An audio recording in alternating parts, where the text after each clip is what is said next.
Welcome to Guide Guru. We hope this video helps. You start by protecting data. Back up to an external drive or cloud before you touch anything. Once done, remove obvious software clutter.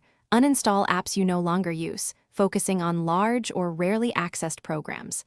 Make sure to run disk cleanup or enable storage sense to clear temporary files and the recycle bin. This reduces fragmentation and frees immediate space. While those tools run, note which folders hold the most data so you can prioritize the next steps. You now dig deeper. Use a disk analyzer to identify large folders and duplicate files, because visualizing usage speeds decisions. Once identified, move videos and photos to an external drive or cloud. Compress archives if you need to keep them locally.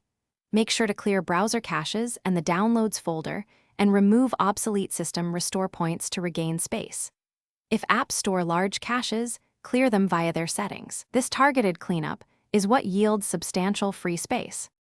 You finish by optimizing storage. Defragment mechanical drives or run trim on SSDs, then update the OS and drivers to avoid performance regressions. Once complete, set scheduled cleanups and automated backups so this won't pile up again. If space remains mysteriously low, scan for hidden partitions, system shadow copies, or malware that hoards files. One key troubleshooting tip: if an antivirus scan finds nothing but space is still missing, use a disk usage tool in safe mode to reveal. Thanks for watching. Consider subscribing if we helped you today.